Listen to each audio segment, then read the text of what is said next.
Bismillahirrahmanirrahim. Assalamualaikum warahmatullahi wabarakatuh. Halo teman-teman semuanya. Di video kali ini kita akan membahas atau mengupas tuntas sebuah film yang berjudul Korupsi Awal dari Kemunduran Negeri. Bersama saya Winarsi Septiani selaku moderator yang akan memandu jalannya pembahasan kita kali ini. Tentunya saya di sini tidak sendiri, saya ditemani oleh teman sekelompok saya. Yang pertama ada Helna Hermalia, yang mana Helna akan menjelaskan mengenai kerangka teori apa sih yang digunakan pada film ini. Kemudian selanjutnya ada Indi Sunani yang akan menjelaskan mengenai keseluruhan isi cerita dari film ini. Selanjutnya kita beranjak ke kesimpulan yang akan dibahas oleh Rohaini, dan yang terakhir ada pembahasan saran yang akan dibahas oleh Subaidah. Baik, kita langsung saja kepada Helna Hermalia, dipersilakan. Semua anak memiliki harapan serta peluang untuk mewujudkan cita-cita dengan mengenyam pendidikan yang layak dan nyaman. Akses terhadap pendidikan telah diakui sebagai hak, seperti yang tercantum dalam Pasal 31 ayat 1 mengenai Undang-Undang Dasar 1945. Ironisnya, mandat ini tidak diiringi dengan kemampuan dan komitmen negara untuk menjamin penyediaan pelayanan pendidikan tanpa adanya pungutan biaya. Indonesian Corruption Watch atau ICW mencatat tingkat korupsi di sektor pendidikan masih sangat tinggi. Sepanjang tahun 2023 terdapat 30 kasus korupsi di sektor pendidikan yang ditindak oleh penegak hukum. 40% dari korupsi pendidikan yang tidak ditindak pada tahun 2023 ini merupakan korupsi dari bantuan operasional sekolah atau dana BOS. Berdasarkan hasil analisis kami, teori yang digunakan dalam judul film Korupsi Awal dari Kemunduran Negeri menggunakan teori kesempatan, yang mana penggunaan teori ini dalam dunia pendidikan sering terjadi karena adanya kesempatan atau celah dalam sistem pengelolaan dana pendidikan atau pengadaan barang dan jasa di institusi pendidikan. Oke, baik. Terima kasih kepada Helna Hermalia yang telah menyampaikan pemaparannya. Selanjutnya kita beranjak ke Indi Sunani. Kepadanya dipersilahkan.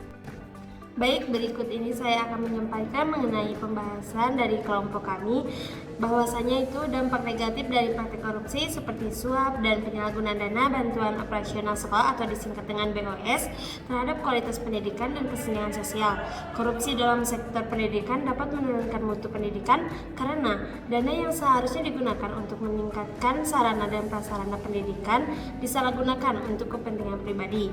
Hal ini juga memperparah kesenjangan sosial karena kelompok yang lebih rentan dan kurang mampu tidak mendapatkan akses yang memadai terhadap pendidikan berkualitas.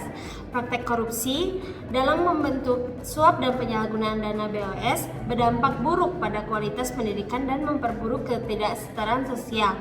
Untuk mengatasi hal ini, penting untuk menegakkan integritas dan transparansi guna menciptakan sistem pendidikan yang adil dan bebas korupsi, serta memastikan dana digunakan sesuai dengan tujuan untuk meningkatkan mutu pendidikan. Oke, baik. Terima kasih Indi atas pembahasannya.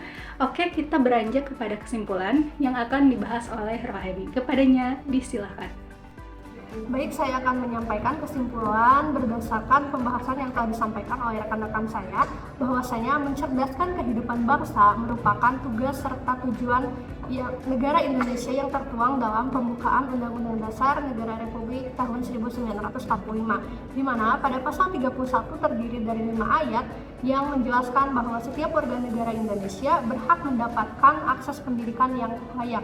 Pendidikan yang layak akan membentuk karakteristik pribadi yang baik dan berprestasi, sehingga mampu menciptakan sumber daya manusia yang unggul untuk mencapai masa depan yang gemilang, di mana dalam hal tersebut merupakan hal yang bertujuan selaras dengan SDGs serta Indonesia Emas pada tahun 2045.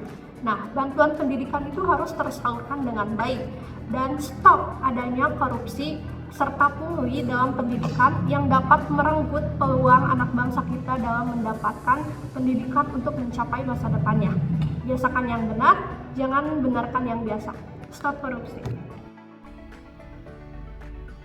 Nah, teman-teman, kita beranjak kepada akhir mungkin ya dari sebuah video ini, yang mana akan membahas, saran ini akan dibahas oleh Subaidah.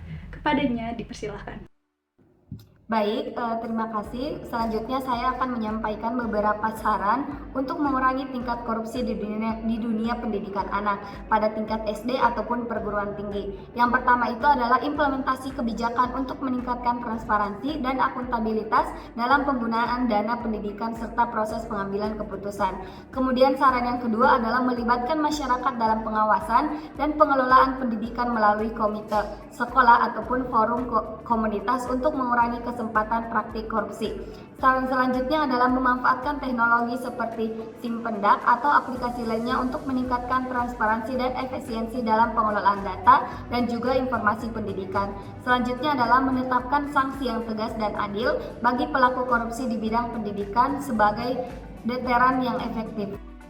Nah, setelah mendengar pembahasan dari beberapa teman kita tadi, mari kita bangun pendidikan yang lebih baik dan bermanfaat untuk masa depan yang lebih baik.